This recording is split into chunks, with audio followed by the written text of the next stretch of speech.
नमस्कार।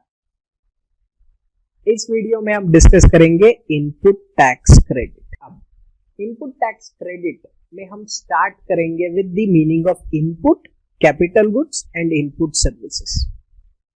Input means any goods other than capital goods used or intended to be used in the course or furtherance of business. वहीं capital goods means any goods the value of which is capitalized in the books of accounts. तो कोई भी goods या तो input बनेंगे या capital goods. अगर आपने उसको रेवेन्यू एक्सपेंडिचर ट्रीट किया है तो वो बन जाएगा इनपुट। अगर आपने उसको कैपिटल एक्सपेंडिचर ट्रीट किया है तो वो बन जाएगा कैपिटल गुड्स। अब you get ITC for both inputs as well as capital goods, पर ट्रीटमेंट थोड़ा सा अलग है when it comes to common usage, इसीलिए ये दोनों को अलग से डिफाइन किया हुआ है। Input service means any service. तीनों में एक चीज कॉमन है, इट शुड बी यूज्ड और intended to be used in the course और furtherance of business. Put to use important नहीं है इन इनडायरेक्ट टैक्सेस। या तो आपने उसे यूज किया है या इंटेंडेड टू बी यूज्ड, तब आपको क्रेडिट मिल जाएगा। अब the next thing is input tax. याद रखिएगा, input tax is always in relation to a registered person. That means only a registered person is eligible for input tax credit. अब input tax credit क्या क्या चीज का मिलता है? First देखिए, जो भी आपके सप्लायर ने टैक्स चार्ज किया है, I will call it as purchases forward charge। मेरे लिए वो purchases forward charge है, क्योंकि मैं उसे टैक्स पे करूंगा, वो गवर्नमेंट को पे कर देगा, तो उसने जो मुझसे चार्ज किया है उसका क्रेडिट मुझे मिल जाएगा। लॉ में लिखा हुआ है एनी गुड्स और service where tax is charge to him. To him मतलब registered person. Second, purchases under RCM, जहां मैंने आरसीएम में टैक्स पे किया है उसका भी इनपुट टैक्स क्रेडिट मुझे मिल जाता है। Third is IGST paid on import of goods. Import of goods पे जो मैंने आईजीएसटी पे किया है उसका भी मुझे इनपुट टैक्स मिल जाता है। But a composition dealer paying tax will not be eligible for ITC. जो वो 1% या 6% या 5% पे करता है उसका आईटीसी नहीं मिलता है। समझ में आया? This is input tax. अब ये सब का जब गवर्नमेंट मुझे क्रेडिट देता है तो उसे बोलते हैं input tax credit. So input tax credit is credit of input tax. और इनपुट टैक्स क्या है? Input tax is tax paid under forward charge, tax paid under reverse charge, या IGST paid on import of goods, but does not include tax paid under composition scheme. यहां से हम provision शुरू करते हैं। First provision which we are going to discuss is section 16, conditions to avail ITC. And the first condition to avail ITC is I should be in possession of an invoice, debit note और a tax paying document. मेरे पास invoice होना चाहिए। Second, I should have received the goods और services. मुझे goods और services मिल चुके हैं। याद रखिएगा, अगर मुझे इनवॉइस अगस्त मंथ में मिलता है और गुड्स और सर्विसेज मिलता है सितंबर में, तो मैं क्रेडिट सितंबर मंथ के जीएसटी रिटर्न में ले सकता हूं। Third, supplier has paid the tax. And the last one is I have filed a valid GST return. Obviously, valid GST return could be GSTR 3B in this case. Once I have filed that, then I am eligible for ITC. और उसी return में मैं ITC claim करता हूँ। 4 condition. 1, you have the invoice, you have received the goods or services, supplier has paid the tax, you have filed a valid return. अब what if goods are received in lots or installments? If the goods are received in lots or installments, I can take ITC only after receipt of last lot or installment. Sir ऐसा भी हो सकता है कि bill to ship to transaction हो, मतलब billing मुझे हो रहा है बट डिलीवरी किसी और को मैं करवा रहा हूं। इन सच केसेस क्रेडिट कौन ले सकता है? आई कैन टेक, क्योंकि बिलिंग मेरे नाम पे हुआ है, I can take ITC when the goods are received by the person to home goods were delivered. So bill to ship to transaction में मुझे क्रेडिट मिलेगा when the goods reach the person to home goods were shipped. ठीक है, तो bill to ship to case. Then the third discussion is depreciation. Depreciation under section 32 of Income Tax Act should not be claimed on the GST component. अगर आपने GST component पे depreciation claim किया है तो you will not be eligible for input tax credit. Then a very important point is 5 details which are required to be mentioned on an invoice and तभी आपको ITC मिलेगा। Sir वो 5 details कौन से हैं? GSTIN of supplier and recipient, place of supply, description, फिर आता है वैल्यू एंड टैक्स। अगर ये 5 में से कुछ भी मिसिंग है तो आपको ITC नहीं मिलेगा। These 5 details have to be there on the invoice. ठीक है, अब time limit to take ITC, ये ध्यान से देखना, time limit or last date for taking ITC. The last date for taking ITC is due date for September month return after the financial year. मतलब एक बार financial year खत्म हुआ तो government is giving 6 months time. Due date for September month return after the financial year. तो सितंबर month return का due date क्या होगा? 20th October. और date of filing annual return whichever is earlier. जब आपने अपनी एनुअल रिटर्न फाइल की, एनुअल रिटर्न का ड्यू डेट है 31st December, पर अगर आप 20th October के पहले फाइल कर देते हैं then that would be the last date to take ITC. समझ में आया? Yes. याद रखिएगा, there is no time limit for retake of ITC. There is no time limit for utilizing ITC. Sir utilizing ITC क्या होता है? Adjustment करते हैं ना आउटपुट के साथ, इसके लिए कोई टाइम लिमिट नहीं है. Fine. Last point in this is if the recipient fails to make payment within 180 days, in that case जो रेसिपिएंट ने ITC लिया था वो उसे गवर्नमेंट को वापस देना पड़ेगा along with interest at 18% per annum. Sir 180 days शुरू कहां से होता है? 180 डेज शुरू होता है फ्रॉम डेट ऑफ इनवॉइस. और सर इंटरेस्ट कहां से शुरू होता है? इंटरेस्ट शुरू होता है date of taking ITC till the date of reversal. और सर ये इन्फॉर्म कौन करेगा? रेसिपिएंट जिसने पेमेंट नहीं किया है उससे अपने GST रिटर्न में इन्फॉर्म करना है in the months return in which 180 days expires. तो अगर फेब्रुअरी में 180 डेज एक्सपायर हो रहा है तो फेब मंथ के रिटर्न में आपको ये रिपोर्ट करना है और GST पे करना है as a reversal of ITC. ठीक है. देयर आफ्टर 3 केसेस में ऐसे हैं जहां RCM अप्लाई, जहां आपका 180 डेज का प्रोविजन अप्लाई नहीं होता है. पहला, if the tax is payable under RCM. दूसरा, if there is a case of supply without consideration. And तीसरा, if it is third party payment. अगर अब मैं थर्ड पार्टी को ऑलरेडी पेमेंट कर चुका हूं तो मैं वापस सप्लायर को कैसे पे करूंगा 180 डेज में? अगर सप्लाई विदाउट कंसिडरेशन है तो मैं कैसे पे करूंगा कंसिडरेशन? एंड अगर RCM का केस है तब तो टैक्स मैं ही भरता हूं. तो how can there be a restriction on RCM which is not at all based on invoice? RCM का ITC मुझे इनवॉइस के हिसाब से थोड़े मिलता है. RCM का ITC तो मिलता है प्रूफ ऑफ टैक्स पेमेंट से.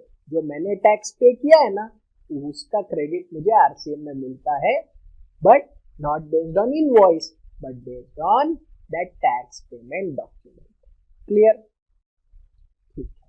So this is about section 16. अब next discussion आता है section 17 bracket 5, that is blocked credit. Now there are certain goods or services जहां आपको ITC नहीं मिलता है. जैसे कि सर हम लोग सारा लिस्ट पढ़ेंगे. पहला would be motor vehicle designed to carry up to 13 passengers including driver. ये याद रखना, motor vehicle design to carry up to 13 passengers including driver. दूसरा है एयरक्राफ्ट, तीसरा है वेसल। ये तीन चीजों का मुझे क्रेडिट नहीं मिलता है। Motor vehicle design to carry up to 13 passengers, aircraft, vessel. अब सोच के देखो, ट्रक का आईटीसी मिलेगा क्या? हाँ मिलेगा, क्योंकि यहाँ क्या डिनाइड है? Motor vehicle design to carry up to 13 passengers including driver. तो यहाँ बेसिकली कार्स एंड मोटरसाइकिल्स ये सब कवर है। It does not cover truck because that is designed to carry goods. It does not cover cranes, road rollers because they are special purpose vehicle. In such cases, it is not a vehicle designed to carry up to 13 passengers. So example car पे ITC नहीं मिलेगा. But sir, are there exceptions जहाँ car का ITC मिल जाए? 3. If you are using it for following outward supply, then in that case you will be eligible. मतलब आप outward supply के लिए यूज कर सकते हैं। कौन से आउटवर्ड सप्लाई के लिए? चार्टर्ड अकाउंटेंट सर्विस दे रहे हो, वो आउटवर्ड सप्लाई के लिए नहीं। 3 सर्विसेज जो मेंशन्ड है, अगर आप कार ये 3 आउटवर्ड सप्लाई के लिए यूज करोगे तो आपको कार का आईटीसी मिल जाएगा। पहला, imparting motor driving skill. Second, use for outward supply of transportation of passengers, जैसे टूर्स एंड ट्रेवल्स का बिजनेस है मेरा। And the third one, if it is used for further supply of such motor vehicle। देखिए, further supply में 2 चीज हो सकता है, या तो मैं कार खरीदता हूं और बेचता हूं, वो एक हो गया। दूसरा, मैं कार खरीदता हूं और उसको रेंट पे देता हूं। Even in that case I will be eligible for ITC. अगर मैं 3 टाइप ऑफ आउटवर्ड सप्लाई के लिए यूज करता हूं तो मुझे क्रेडिट मिल जाएगा कार पे भी। Imparting motor driving skill, transportation of passengers, and third one is further supply of such motor vehicle. ठीक है। अब एयरक्राफ्ट वेसल का भी आईटीसी मुझे नहीं मिलता है, but if it is used for these 3 categories, in that case I will be eligible. Plus aircraft और वेसल में और एक पॉइंट है, अगर if it is used for transportation of goods, even in that case we will be eligible for ITC। और एक चीज याद रखना, अगर आपने मोटर व्हीकल का क्रेडिट आप एलिजिबल हो, तब आपको उसका रिपेयर मेंटेनेंस इंश्योरेंस का भी ITC मिल जाएगा। So if motor vehicle is eligible for ITC, you will get ITC even for repair maintenance insurance। Vice versa is also true। मतलब अगर मोटर व्हीकल, एयरक्राफ्ट, वेसल का आपको आईटीसी नहीं मिलता है तो आपको रिपेयर मेंटेनेंस इंश्योरेंस का भी नहीं मिलेगा। For example, chartered accountant purchases a car, उसको आईटीसी नहीं मिलेगा, उसके रिपेयर मेंटेनेंस इंश्योरेंस का भी आईटीसी नहीं मिलेगा। समझ में आया? ठीक। 2 सेक्टर ऐसे हैं जिनको रिपेयर मेंटेनेंस इंश्योरेंस का आईटीसी मिल जाता है for motor vehicle, aircraft, vessel. Sir कौन से हैं वो? एक, manufacturer of such vehicles, for vehicles manufactured by them. मतलब मारुति सुजुकी अपने स्टॉक पे तो इंश्योरेंस लेगा तो आईटीसी मिलेगा ही, यस। दूसरा, insurance company for vehicles insured by them. एक छोटा सा एग्जांपल देता हूं। Chartered accountant purchases a car met with an accident, उसका रिपेयर कराया, 2 बिल गए। रिपेयर बिल एक चार्टर्ड अकाउंटेंट के नाम पे आया, चार्टर्ड अकाउंटेंट को आईटीसी नहीं मिलेगा। बट जो रिपेयर बिल जाता है इंश्योरेंस कंपनी के नाम पे, क्या इंश्योरेंस कंपनी को उसका आईटीसी मिलेगा? द आंसर इज यस, क्योंकि insurance company has used that repair service for vehicles insured by them. उन्होंने उस पे आउटपुट टैक्स भी डिस्चार्ज किया होगा, क्योंकि वो लोग प्रीमियम कलेक्ट करते हैं, उस पर जीएसटी चार्ज करते हैं। समझ में आया? ओके। सर इंश्योरेंस क्लेम पे भी जीएसटी लगता है? नहीं, because it is a actionable claim. ठीक है। This was about the first block credit. The second is a list. Second में food and beverages, life insurance, health insurance, health service, cosmetic and plastic surgery, renting of motor vehicle as given in 1, outdoor catering, ये सारे services cover. ये सब पे आपको ITC नहीं मिलेगा। But अगर आप फूड खरीदते और फूड बेचते, that means you are in the same category of outward supply, in that case you will be eligible. Second, अगर if it is obligatory under a law that employer has to provide it to the employee, again you will get ITC। जैसे कि mining industry में it is necessary that as per Mines Act insurance is taken for the employees. In such cases, will the mining industry supplier get ITC? The answer is yes, क्योंकि that is required under a law. Clear? Third is membership of clubs, health and fitness centers, and दूसरा है travel benefits to employees for vacation। हाँ, travel benefits बोला है for vacation, मतलब आप अगर employ को वेकेशन पे भेजते हैं, क्या आपको उसका आईटीसी मिलेगा, या membership of clubs, health and fitness centre का आईटीसी मिलेगा? The law says नहीं, 1 रुपया भी इस पे आईटीसी नहीं मिलेगा। हाँ, और इसमें एक लाइन है, however if it is obligatory on the employer then ITC will be available।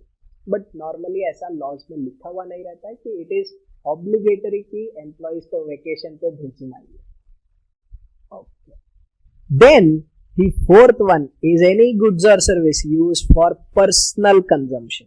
obviously law में personal consumption का definition नहीं है, normally it would be given in your question whether it is for personal consumption or not। the moment it is for personal consumption, ITC will not be available, it is blocked credit।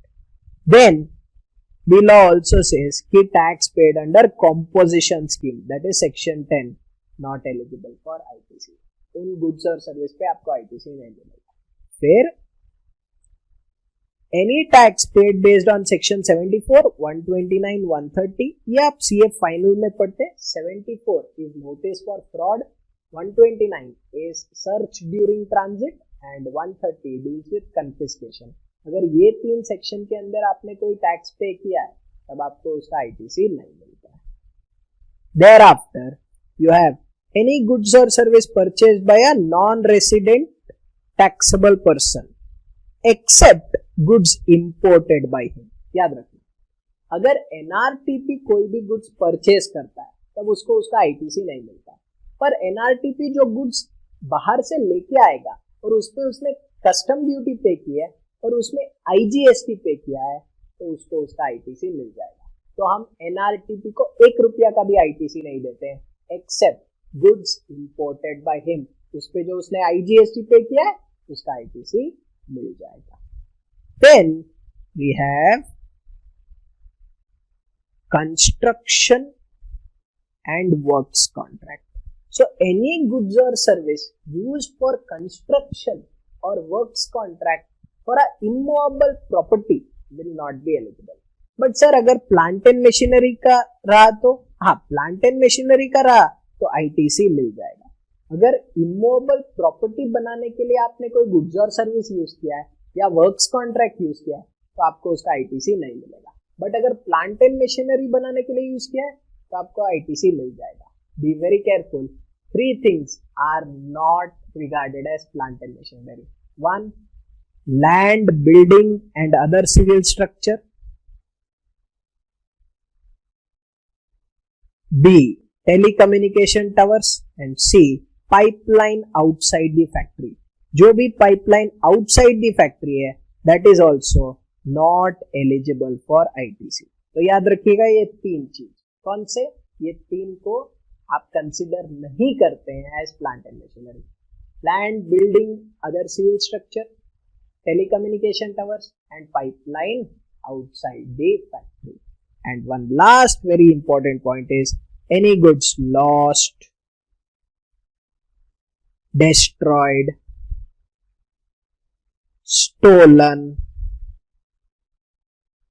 written off or disposed by way of gift or sample is also not eligible। तो याद रखिएगा, if goods are lost, destroyed, stolen, इस पे आप output नहीं पे कर रहे हैं इसीलिए आपको आईटीसी नहीं मिलेगा.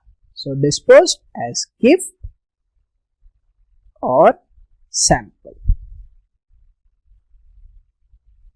ओके, अब एक चीज और यहां मेंशन करूंगा. आपको याद है permanent transfer of a business asset where ITC is taken, schedule 1 supply without consideration में कवर होता है. अब अगर आप शेड्यूल 1 के हिसाब से जो सैंपल दे रहे हैं या गिफ्ट दे रहे हैं, अगर आपने उस पर आउटपुट पे किया है तो आपको आईटीसी मिल जाएगा. पर अगर आप आउटपुट नहीं पे कर रहे हो तो वो ब्लॉक क्रेडिट में आ जाएगा, तब आपको आईटीसी नहीं मिलेगा. मतलब जब भी आप फ्री सैंपल देते हो ना, आपके पास दो ऑप्शन है. एक, आप आउटपुट पे कर दीजिए, आईटीसी मिल जाएगा. अगर आप आउटपुट नहीं पे करेंगे तब आईटीसी नहीं मिलेगा. ठीक है, okay. So let's do a recap of block credit. एक तो था मोटर व्हीकल, करेक्ट. दूसरा we discussed about food and beverages, cosmetic and plastic surgery, life insurance, health insurance, renting और outdoor catering. Third, membership of clubs, health and fitness centre, personal consumption, composition scheme, any tax paid there, section 74, 129, 130, NRTP, any goods or service other than goods imported by him.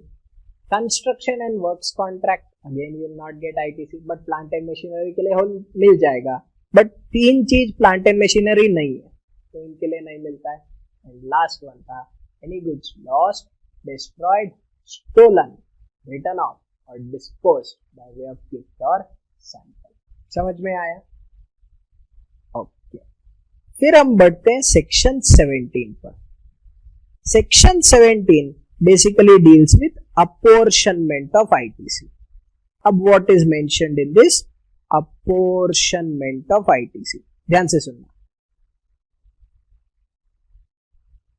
देखिए, जो भी आपने purchase पे tax पे किया है, if it is used only for exempt supply तो उसका आईटीसी आपको नहीं मिलेगा.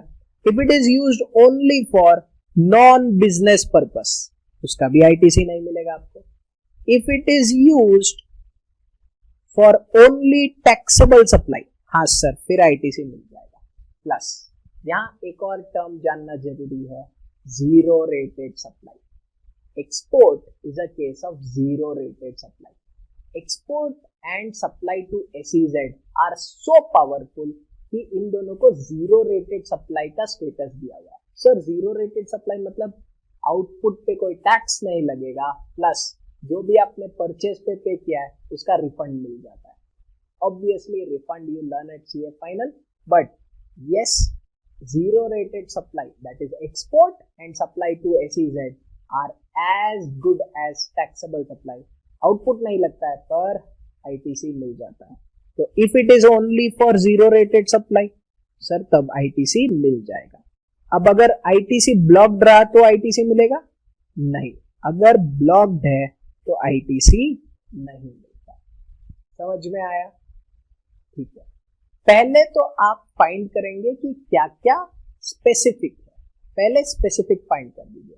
अगर ये पूरा का पूरा टैक्स पेड ऑन परचेज है तो इसमें से पहले स्पेसिफिक फाइंड कर लीजिए. स्पेसिफिक फाइंड करने के बाद जो बाकी बचा उसे बोलेंगे कॉमन क्रेडिट. अब लेट्स अंडरस्टैंड कि कॉमन क्रेडिट पे मुझे आईटीसी कितना मिलता है. कॉमन क्रेडिट के लिए government input and input services का अलग ट्रीटमेंट दिया है, कैपिटल गुड्स का अलग ट्रीटमेंट दिया है. Let's understand input and input services. First find out how much is relatable to exempt supply. Sir कैसे पता चलेगा how much is relatable to exempt supply? Government ने तो कहा कॉमन क्रेडिट को मल्टीप्लाई कर दो E by F से. सर E क्या है? E is exempt supply, F is total supply. E का डेफिनेशन भी हम देखेंगे, but common credit into E by F, exempt turnover divided by total turnover. इतना आईटीसी आपको नहीं मिलेगा. फिर sir how will we find out how much is relatable to non business purpose?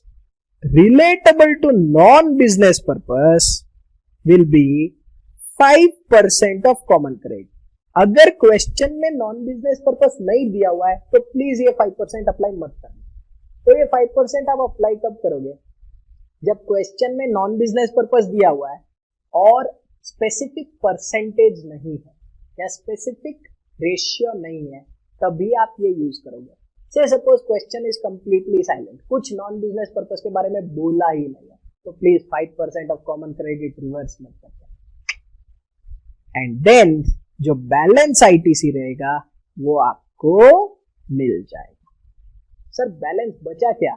ये देखिए, ये पूरा कॉमन क्रेडिट, कॉमन क्रेडिट में से पहले हम लोग फाइंड किए कितना रिलेटेबल टू एग्जाम सप्लाई, उतना नहीं मिलेगा। 5% नॉन बिजनेस पर्पस, वो भी नहीं मिलेगा। Balance ITC will be available. Clear? Sir capital goods में क्या करना है? कैपिटल गुड्स के केस में law says first you take ITC, पूरा का पूरा ले लो, जितना पे किया है ना in the month of purchase you can take full ITC of that. उसके बाद दी लॉ सेज जो आईटीसी लिया ना उसको डिवाइड बाय 60 करो। This will be credit attributable to 1 month and every month जो ये क्रेडिट एट्रीब्यूटेबल टू 1 मंथ ये फाइंड किया है, this credit attributable to 1 month has to be multiplied by E by F of that particular month for the entire life. Sir 60 से divide क्यों करते हैं?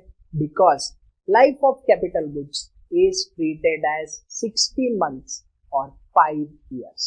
Entire GST law में life of capital goods will always be 60 months, that is 5 years. तो divide by 60 किया, credit attributable to 1 month मिला, अब उसको E by F से मल्टीप्लाई किया। समझ में आया? Okay. Now, careful about one last point. What is E? ध्यान से सुनना। E means exempt supply. जो आपका exempt sale है वो consider हो जाएगा, plus supply where recipient is required to pay tax.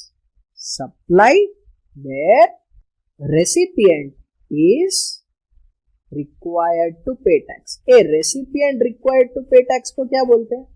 Sir recipient required to pay tax को बोलते हैं RCM. So I am writing here where recipient is required to pay tax RCM. पर हम लोग ना परचेज नहीं देख रहे, हम लोग सेल देख रहे हैं, परचेज नहीं। याद रखना E और F दोनों टर्नओवर है, तो जब मैं सप्लाई कर रहा हूं वो देख रहे हैं, ना कि एज अ रेसिपिएंट, क्योंकि रेसिपिएंट के लिए तो वो परचेज हो गया। अगर मैं एक सर्विस प्रोवाइड करता हूं जहां सामने वाले को पूरा जीएसटी पे करना है, तो मेरे लिए वो ई माना जाएगा। Example, insurance agent providing service to insurance company, कौन टैक्स पे करेगा? Sir insurance company. तो इंश्योरेंस एजेंट के लिए ये जो सप्लाई उसने किया है उसे माना जाएगा E, because in this supply recipient is required to pay under RCM. समझ में आया? बट ध्यान रखना E excludes 3 things. Sir, what does it exclude? ध्यान से सुनना। First thing which is excluded is interest. Interest on loans, deposits and advances. Except interest earned by banks and financial institutions. देखिए, जो interest banks and financial institutions कमाएंगे that will still become part of E, but any other interest earned by anyone else, जैसे आपने fix deposit पे interest earn किया, savings account पे interest earn किया, वो सब E का पार्ट नहीं बनता है। This is good for us, but banks जो इंटरेस्ट कमाएंगे that will become part of E. Second is negative list. अब याद रखना, नेगेटिव लिस्ट में भी अदर देन लिखा हुआ है land and building. Negative list other than land and building, मतलब लैंड एंड बिल्डिंग जब आप सेल करते हो ना, in that case it will become part of E.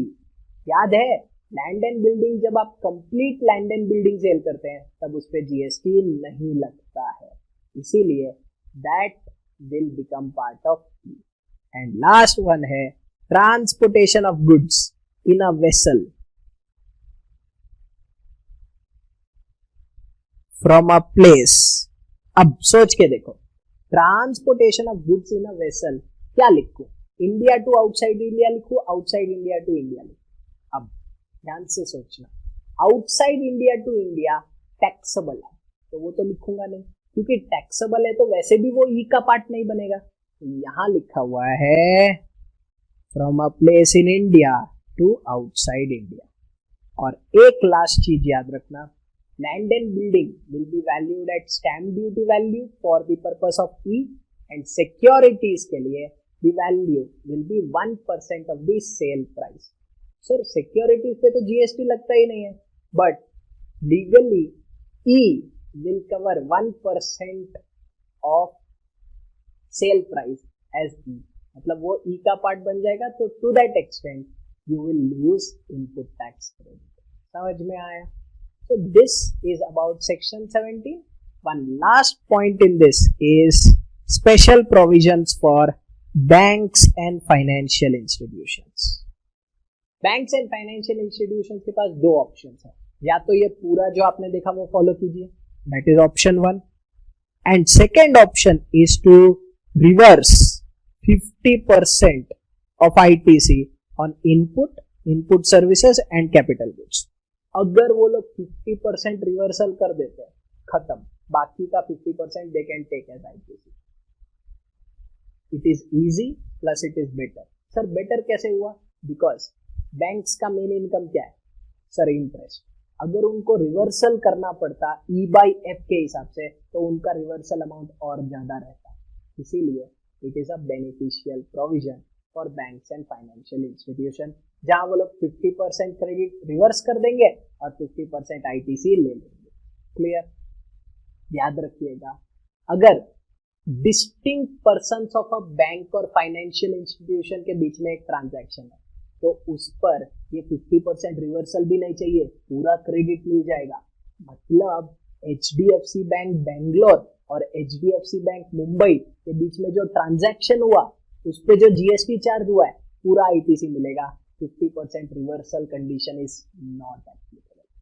So this is about section 17. ठीक है, इसमें और एक पॉइंट आता है चेंज इन यूसेज, जो मैं कवर करूंगा सेक्शन 18 के बाद। ध्यान से देखना, बात करते हैं सेक्शन 18 की। Section 18 talks about some special circumstances. First special circumstance is composition to regular. If a person is shifting from composition to regular, government says कि जो भी आपका प्रीवियस डे का स्टॉक है ना उस पे मैं आईटीसी दे दूंगा। क्यों? क्योंकि जब आप कंपोजिशन से रेगुलर आ रहे हो that means you are going to pay output tax to government. Yes, and that's why जो भी आपका प्रीसीडिंग डे का स्टॉक है यू गेट आईटीसी। याद रखना, composition to regular you can shift any time. तो जब भी कंपोजिशन टू रेगुलर आओगे you will be eligible to avail ITC. कितना मिलेगा सर? इनपुट्स पे you will get full ITC, capital goods पे you will get tax paid minus 5% per quarter और part of quarter. पूरा नहीं मिलेगा कैपिटल गुड्स पे, you will have to subtract 5% per quarter और पार्ट ऑफ द क्वार्टर। याद रखना 4 quarters, Jan to March, April to June, July to September, October to December. अगर part of the quarter है तो that part of the quarter will be considered as full quarter. पक्का? Okay, so this is how much you can take. और याद रखिएगा, अगर कोई भी इनवॉइस ओल्डर देन 1 ईयर हुआ देन नो आईटीसी। अगर दोनों में से कोई भी इनवॉइस ओल्डर देन 1 ईयर हुआ, सर 1 ईयर कहां से चेक करना है? जिस दिन शिफ्ट किया ना उसके लास्ट 1 साल में आपने जो परचेस किया है उसका ही आईटीसी मिलेगा, उससे पुराना जो है ना उसका आईटीसी नहीं मिलेगा। ठीक है, ओके। और यहां आपको स्टॉक डिटेल्स देना पड़ता है within 30 days from the date of shift. ठीक है, ओके। अब बात करते हैं रेगुलर टू कंपोजिशन। सोच के देखो, Regular to composition तो you can shift only on 1st April. Regular to composition जब आप शिफ्ट करोगे स्टॉक पे आपको आईटीसी मिलेगा या आपको रिवर्स करना पड़ेगा? The law says you will have to reverse ITC. And कितना? चलिए देखते हैं. इनपुट्स पे फुल ITC टेकन, ए याद रखना, whatever ITC you have taken that you have to reverse. And capital goods पे proportionate to remaining life of capital goods. And total life क्या है कैपिटल गुड्स का? टोटल लाइफ है 60 months. तो जितने months में आपने रेगुलर के लिए यूज किया वो इग्नोर हो जाएगा, बाकी जितना भी रिमेनिंग लाइफ है उतना रिवर्सल करना पड़ेगा. फॉर एग्जाम्पल, अगर आपने आईटीसी लिया था 60,000 का, ठीक है, 4 मंथ्स आपने रेगुलर स्कीम में यूज किया, बाकी रिमेनिंग लाइफ कितना है? सर रिमेनिंग लाइफ होगा 56 मंथ्स. तो 56 डिवाइडेड बाय 60. तो 60,000 was your ITC taken into remaining life divided by total life. तो ये करते ही आपको मिल जाएगा रिवर्सल अमाउंट. समझ में आया? यस. ओके. नाउ इसमें 1 ईयर का कंडीशन अप्लाई होगा रिवर्सल में? ये आंसर इज नहीं, 1 ईयर का कंडीशन अप्लाई नहीं होता है. और यहां आपको स्टॉक डिटेल्स देने के लिए मिलते हैं 60 days. So from the date you shift 60 days मिलता है. अब सर चार्टर्ड अकाउंटेंट सर्टिफिकेट चाहिए. Chartered accountant certificate is required if the amount which you are claiming as ITC in this exceeds 2 lakh. 2 lakh से ऊपर का स्टॉक रहेगा तो आपको सीए सर्टिफिकेट साथ में देना पड़ेगा.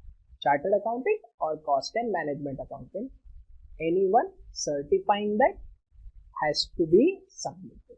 ठीक है. Now सोच के देखो, if something was exempt now is become taxable. आपको आईटीसी मिलेगा या आपको आईटीसी वापस देना होगा? सर पहले exempt था, अब taxable हो रहा है, तो मतलब जो भी स्टॉक है मेरे पास उस पे आईटीसी मिल जाएगा. करेक्ट. तो exempt to taxable is same as composition to regular. And taxable to exempt is same as regular to composition. मतलब अगर कोई प्रोडक्ट टैक्सेबल था अब उसको exempt कर दिया है, in such cases we will have to reverse ITC on stock of inputs and capital goods. Same way सोच के देखो, if a person was unregistered and now he is becoming registered. Sir, if a person was unregistered, now he is becoming registered. मतलब, sir, he is now going to pay tax. Again, in this case, you will get ITC on stock based on the effective date of registration. अगर आप 30 days के अंदर apply करते हो ना registration के लिए, तो the effective date of registration is date when you were liable to register. मतलब उस दिन के पिछले दिन जो आपका स्टॉक था उस पे आपको आईटीसी मिल जाएगा. बट याद रखिएगा, when you are taking fresh registration you get ITC on only inputs. Sir अगर मैं वॉलंटरी रजिस्ट्रेशन ले रहा हूं, तो वॉलंटरी रजिस्ट्रेशन ले रहे हो तो जिस दिन आपको रजिस्ट्रेशन मिला, that is grant of registration, उसके प्रीवियस डे पे जितना स्टॉक था ना इनपुट्स का, उसको आपको आईटीसी मिल जाएगा. सर कैपिटल गुड्स का नहीं. आज भी फ्रेश रजिस्ट्रेशन में कैपिटल गुड्स का आईटीसी गवर्नमेंट अलाउड नहीं करता है. Clear? Sir unregistered person registered हो रहा है, समझ में आ गया, इनपुट्स के स्टॉक में मिलेगा. बट रजिस्टर्ड पर्सन अगर अनरजिस्टर्ड हो रहा है तो वो हम डिस्कस करेंगे रजिस्ट्रेशन वीडियो में, which results into cancellation of registration. तो वहां कैंसलेशन डिस्कस करते समय देखेंगे what is the impact on that particular thing. ठीक है.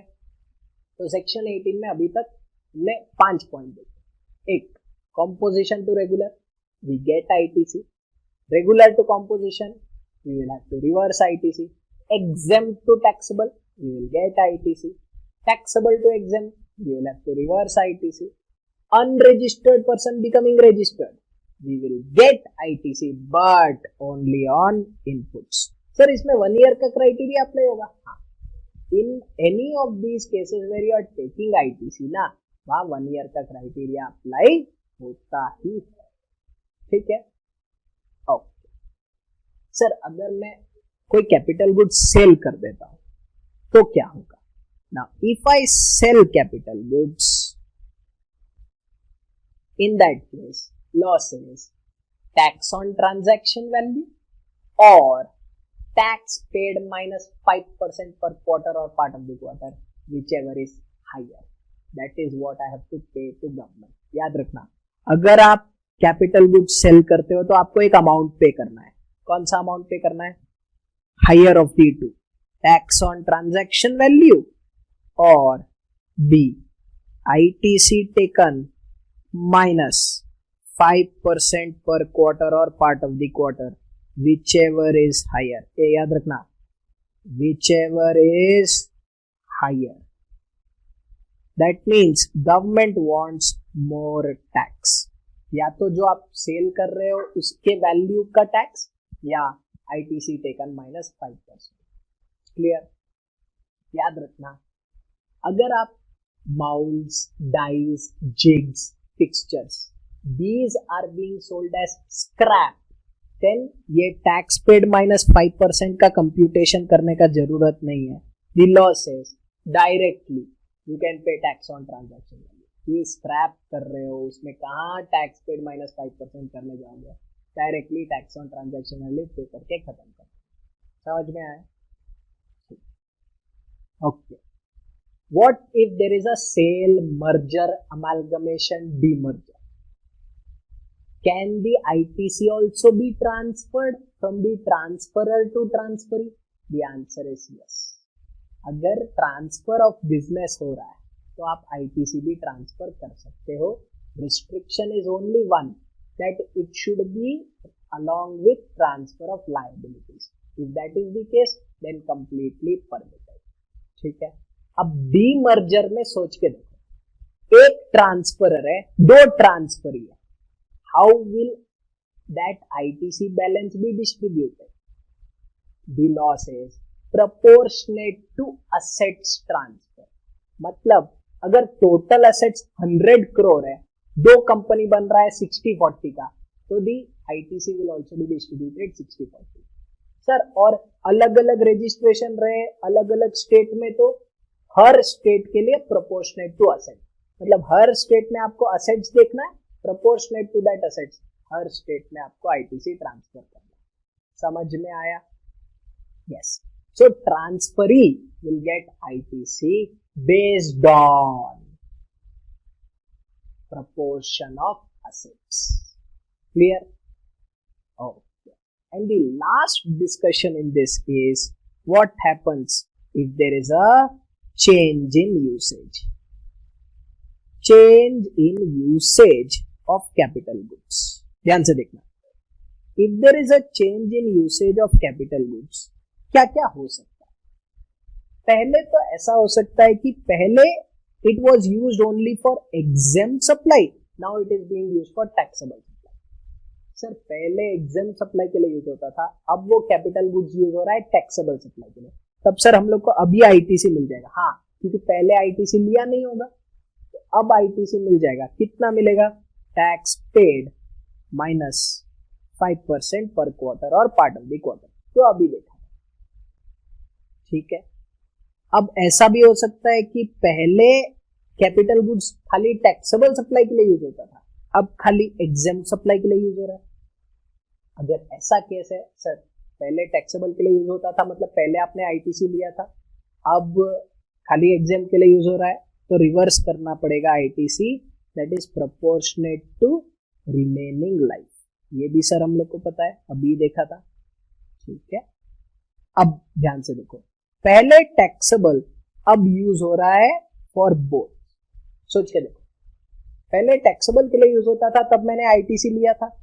Now it is being used for both taxable and exempt. Now when it is being used for both taxable and exempt, this will now become common credit. और जितना आपने पहले ITC लिया था ना उसको डिवाइड बाय 60 करो और start reversing uh by F for remaining life. ए पूरा 60 मंथ्स के लिए नहीं करना है क्योंकि थोड़ा टाइम के लिए तो आपने खाली टैक्सेबल के लिए यूज किया था ना, तो बाकी जितना रिमेनिंग लाइफ है ना उसके लिए आपको हर महीने ई बाय एफ से मल्टीप्लाई करना है। फॉर एग्जाम्पल पहले मैंने आईटीसी लिया था 60,000 का, 60,000 डिवाइडेड बाय 60 1,000 आया, तो 1000 इंटू ई बाई एफ में चालू करूंगा। कब से सर? जब से कॉमन यूज हो रहा है तब से चालू करूंगा। कितने टाइम के लिए? रिमेनिंग लाइफ के लिए। अगर रिमेनिंग लाइफ सिर्फ 3 साल है तो मैं खाली 3 साल के लिए करूंगा, that is 36 months. Clear? Okay. And last one is पहले एग्जेम्प्ट के लिए यूज होता था, अब दोनों के लिए यूज होता है। पहले एग्जेम्प्ट के लिए यूज होता था, अब दोनों के लिए यूज होता है।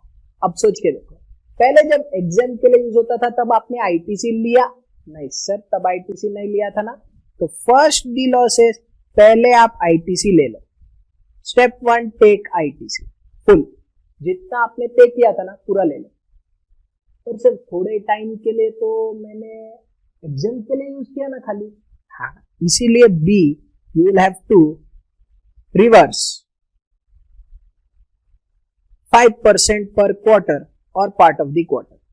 अब ध्यान से अगर देखोगे तो A and B is nothing but this entire thing. यहां ध्यान से देखो, यहां भी तो टैक्स पेड माइनस 5% ही किया है।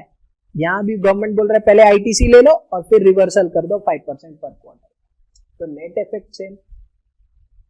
फिर गवर्नमेंट इज सेइंग जितना आपने आईटीसी लिया ना उसको डिवाइड बाय 60 करके start multiplying with E by F for remaining life. Careful, इसीलिए पहले पूरा आईटीसी लिया ताकि मैं जब डिवाइड बाय 60 करूं तो मुझे credit attributable to 1 month correctly मिल जाए। तो 60,000 अगर मैंने आईटीसी लिया, अगर मैंने 2 क्वार्टर के लिए सिर्फ एग्जेम्प्ट के लिए यूज किया तो वो 2 क्वार्टर का रिवर्सल करना है। उसके बाद 60,000 डिवाइडेड बाय 60, 1000 आया, 1000 इंटू ई बाय एफ करना है फॉर रिमेनिंग लाइफ। समझ में आया? Let me take you through this entire thing. First was this meaning of input, input services, capital goods. यहां से हमने स्टार्ट किया। फिर हमने पढ़ा इनपुट टैक्स, तीनों चीज के लिए मिलता है। फिर हमने पढ़ा section 16 conditions, possession, receive goods और service, supplier has paid the tax, valid return. फिर हमने पढ़ा लास्ट लॉट का क्या होता है, bill to ship to, depreciation, 5 details to be mention, last date for taking ITC और 180 डेज में अगर पे नहीं किया तो क्या होगा। फिर हम आए ब्लॉक क्रेडिट पे, फॉर सर्टेन गुड्स और service ITC is not available. फिर हम आए apportionment of ITC, and lastly we discuss section 18 composition to regular, regular to composition, exempt to taxable, taxable to exempt, unregistered to registered, और इसके साथ हमने discuss किया change in usage. If there is a change in usage, what would be the treatment of ITC? इसमें और एक rule आता है, rule 36(4), where credit is restricted. वो मैं रिटर्न्स चैप्टर के साथ डिस्कस करूंगा, नॉट नाउ। क्लियर? चलो, will see you in the next video.